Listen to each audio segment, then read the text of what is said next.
Hey, okay.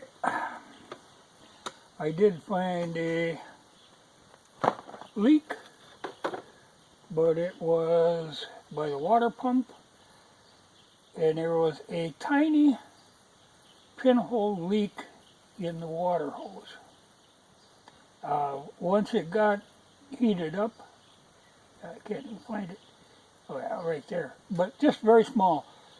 A little stream of water would come out.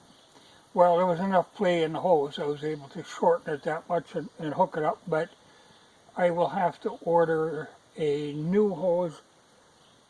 I don't think a regular hose, it's kind of a molded kind of fit, so I'll do that. But I can run it like it is now. But now I'm pimping my ride. I had ordered in these, what is it? Brand name was Colpin, and I have seen these before, but they're a handy way to carry a gun or an axe or anything of like tripod even would work well, anything like that.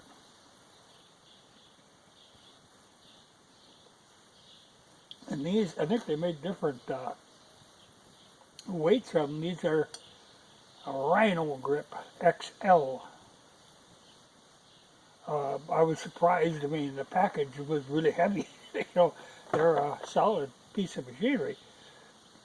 But, then they've got that, little grippers and then a rubber band that goes over the top. And I've got them positioned where I want them now. And I will take off the rack and this front cover so I can actually check the radiator, since I did have a water leak. I'll top that up. But like I say, I had filled it before and it hadn't leaked any down until it got warm. Then it pushed a little water out. But I'll top it up.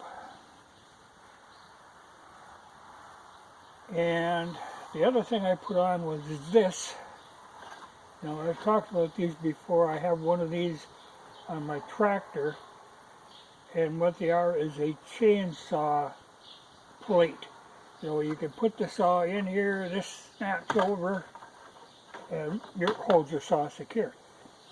So that pretty much covers me. I still have to try that short 12 gauge that will fit on there. That's a folding stock. So I'll try that. Because I could come in a little bit with it. But that's a solid mount. But like I say, for wood cutting, an axe would be handy there. Just a small axe for like lemon. And I don't, 372 doesn't really fit in here. I have to cut a groove in here to get my 372 in. But like I say, the 51 and the 55 are what I do most of my sawing with, and they fit in fine. So of the firewood. When I'm cutting the big stuff, then I need the 372, but for firewood, I'm usually using the smaller saws. Though I'll have to modify that, But it's nice having them up front. You can keep an eye on things. And like a shotgun or a rifle would be very handy right in front of you. And it does clear the steering. Though these things they can be twisted, they can be tilted. They're pretty flexible. So we'll try them out. If I wanted, I could actually always put another pair on the front, tip them forward, then angle them up, and you could carry an axe way out front here. I'll see what I want to do, but usually one or the other should be enough.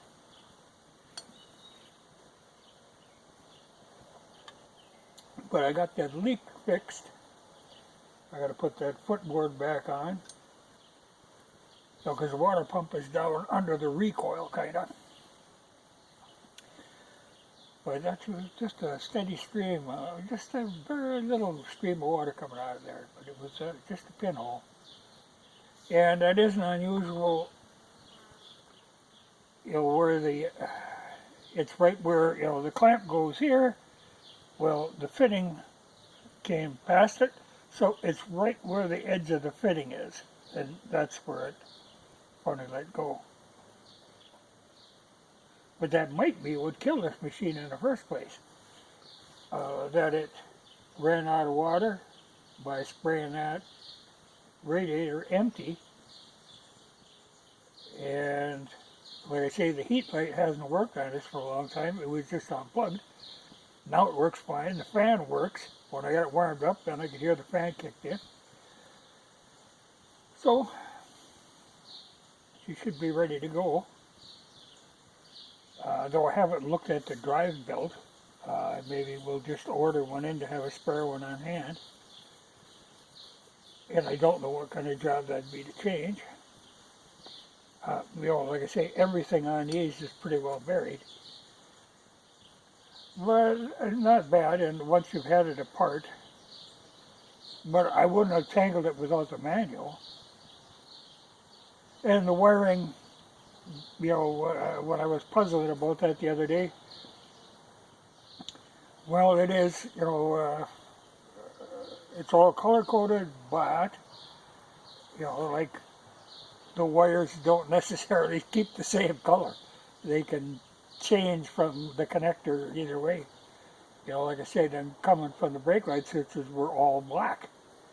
Well, there was no all black wires down here. But I got everything. Everything works, so.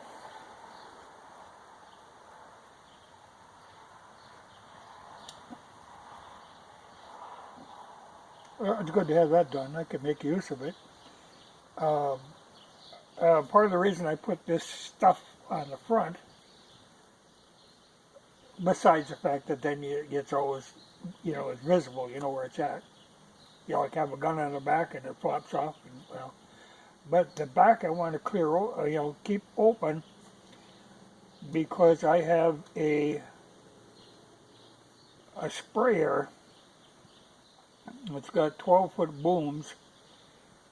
It's like in 3 sections and folds in, but it's made for an ATV. And I've been using it on the tractor or in the back of a pickup, or I've used it all kinds of places. That'll work good on here. That'll work excellent on here.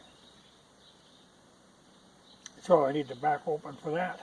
But then I can do some spurred spraying. I mean, I had it out spraying some with the tractor.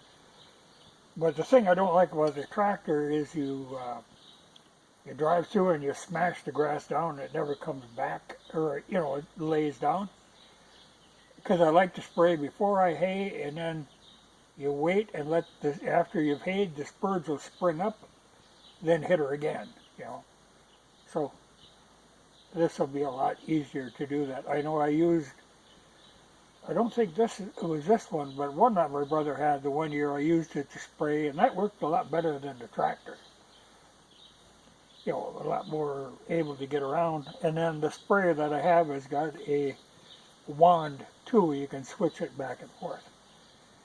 And it just runs off electric. So, and this is actually wired up for a sprayer because my brother had used it for that. So it worked good for that.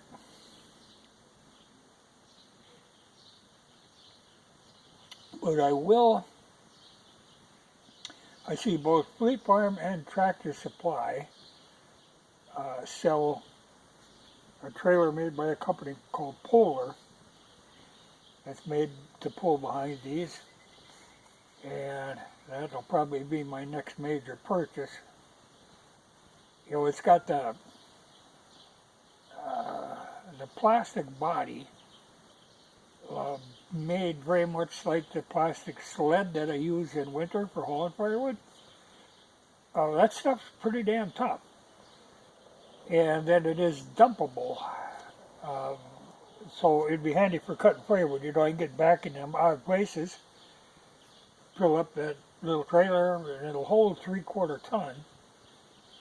Well, this thing being 4-wheel drive and really grippy tires, in low range, it should be able to pull quite a little. So I can haul firewood that way. That'll be a lot easier than snake around with the tractor. Just, I think, more efficient. And just cutting a load at a time. And then that particular trailer that I'm looking at, they also do sell, I wanted a solid body trailer so that you could haul like dirt or manure or anything, and be able to dump it. But they also make a grid sideboard assembly, that goes on, that you extend it up a little bit, and that might be worth investing in too. Though I think, if you get a load of wood on, that's quite a little already. But if you're hauling like loose hay or hay bales, something that doesn't weigh a hell of a lot, that would be handy. So it might be, if I have to order that in, I might order the sideboards at the same time, just to cover that. But I think this will work out fine.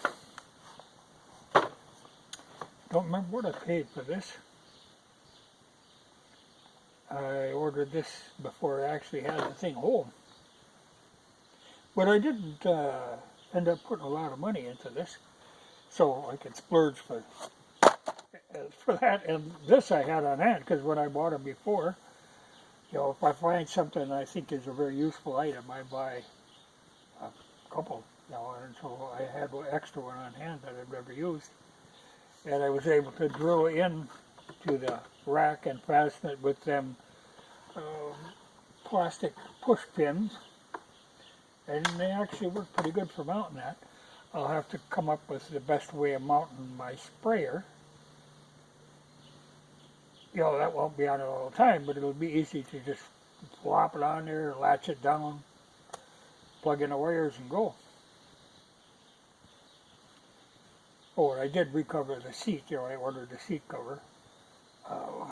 That was, again, before I even got it home. I don't remember what this... So it maybe was a little over 200, but not much. But no, this will be all I need. It's plenty powerful. And, big single cylinder. Water cooled is a pain in the ass to work on, but, as far as longevity, it's probably the way to go. And it didn't leak, when I first seen that water coming out, I thought, because I'm thinking, I didn't, that head gasket being them 3 layers of steel, but I suspect it's some kind of lead paint that they use on them that does the sealing. I don't know, it's a puzzle to me, but it ain't leaking, so I won't get too carried away about it. Going. I did end up making a smudge there to kind of put a damper on them bees, because they'd settle down after the machine had been running for a while. The wash machine, the Maytag. After it'd been running for a while, they'd go back in and kind of cool her down, but you just bang on the side of the washer, and they'd come out again. So I made a smudge in an old canner that leaked, and I slid it under there, and that cooled them down. But someday I'm going to have to flop that over and see what I had going on under there, because, boy, they'd come out of there mad. I got stung a second time, but the dog learned his lesson. But, trying to wash clothes, it was okay until I was trying to feed blue jeans through. Then you got to line up just right, or it'll pop that overload on the wringer. So I had to get close then. So I had to, but one, I got nailed the first time in the side, and the second time got me in the arm. But whatever they are, I really think that they're honeybees, but I'll see what the nest looks like, because, you know, they aren't overly aggressive,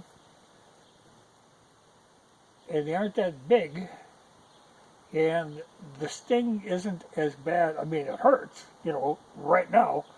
You know, it's like somebody putting a cigarette out on you, but um, it doesn't last. You know, like I have been stung multiple times by different beasts. You know, a lot of times you'd be cutting wood, and all of a sudden it's, you know, it's like somebody putting a cigarette out on you, and they'll really, you know, that will swell up, you know, and hurt. But these, you know, I just kind of scratched, scraped the stinger out, and I'm fine. You know, I wouldn't even be able to tell now, like the one I just got on the arm not long ago. Can't even tell where I got it. You know, so they aren't quite as vicious as some of them are. And it isn't like they would pursue you too far. You know, like I've had some, you know, you throw the saw and run and they're after you. But these, no, they back under the wash machine. But that smudge cooled them down, so I was able to get the clothes washed. And I haven't had that happen in all the years I've used a wash machine. That's the first time I've had bees move in. But it makes me think I'll have to check. You know, I've got a couple guns in the gun rack in the M37, and I should learn to cap the end of the barrels, because this is the time of year where I start getting them mud daubers plugging up the barrel on a gun. So I should look at that before I do any shooting with a gun that's been, you know, hanging in the rack, because they will do that in a hurry. That can lead to a disaster. But this is the time of year of bugs. There's insects and weeds. There's no shortage of them. You know, I was out the last couple of days doing the roads, and I come back and I look, and yep, garden full of weeds again. You know, so I had to be working at that between times. You know, trying to keep them down. Yeah, bugs just everywhere.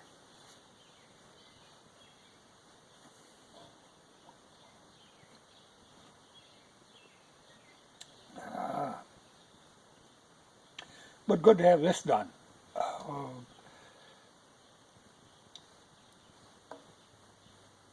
It'll be handy. And I would have never bought one. You know, but like my brother said, after he bought that new one, he was just gonna push it back in the boneyard, because he didn't care for this. You know, he had, I think, 2 of the Polaris ones before this one, and this one he had picked up at an auction sale, and he thought, well, it worked for him for quite a few years, but he understands better how to work on them Polaris. And I'd have to say that Polaris, you know, we were looking at that new one he's got, like say, to get at the radiator cap, though, I'm going to have to pull the rack and then pull this. Well, on his, you pull 2 rubber cord, you know, a little like a bungee cords off, the whole hood tips forward, there's a door right over the radiator cap, and a fairly good sized storage compartment underneath. And you can, you know, when you look, you can see there's a motor under there. You know, it isn't like this thing, boy, she's packed. There is no room wasted on this thing. I think part of it is there's a hell of a piece of ductwork that goes down that runs air into the belt drive.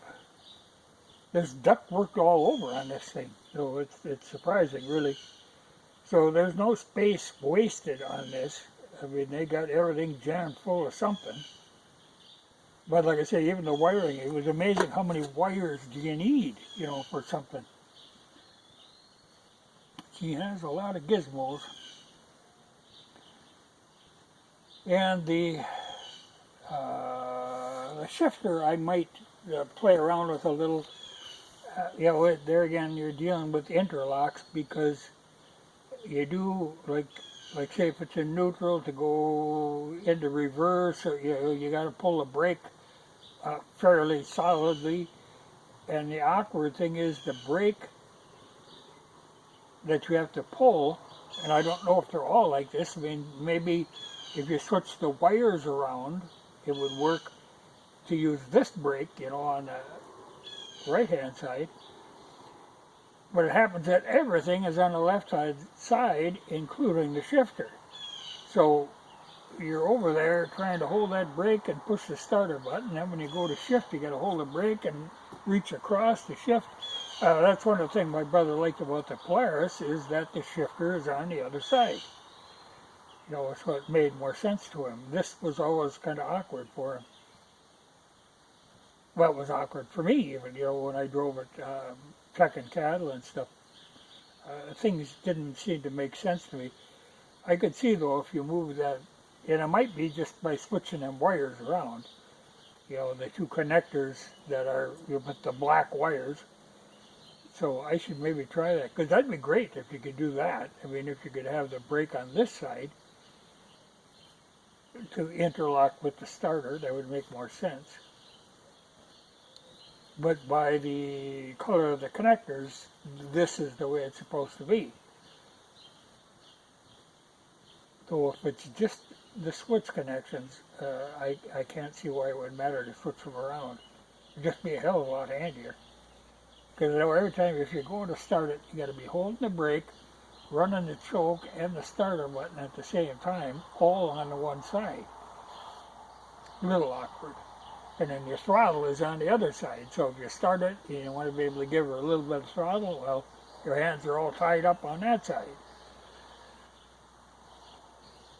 And I think my understanding is later they got rid of that recoil starter, because the one time I couldn't, I was trying to figure out, try to remember all the you know, what you had to go through to start this.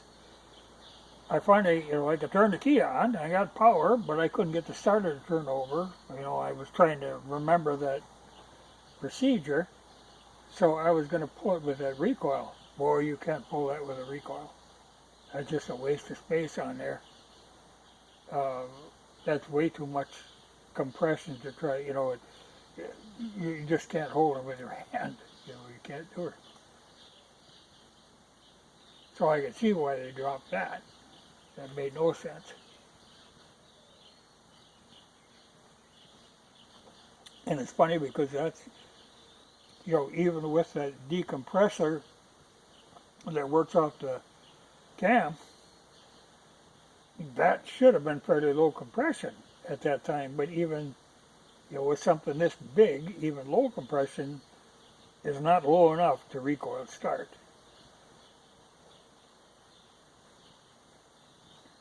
I have to be pretty desperate to try that again, because that snapped out of my hand so fast. Well, I got a good day's work in again today. But I do feel good to have this running. And I was glad to see that it was that little bit of hose that was leaking water. But I should check differential and drivetrain. They use gear lube in them, and I should check that before I put that skid plate nonsense on. I mean, skid plate's a good idea, but like I say, when I took this thing apart, there was like a bushel of mud and cornstalks jammed up under that skid plate. No, I shouldn't have that problem, but it is a bit of a catch-all. Well, totally good. I think I feel like I accomplished something.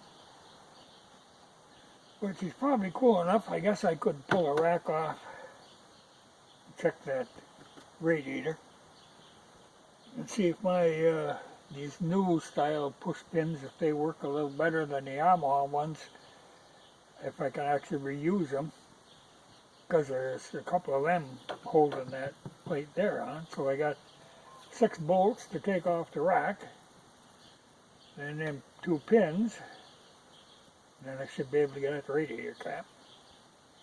And I guess do it now. Well, it's cool.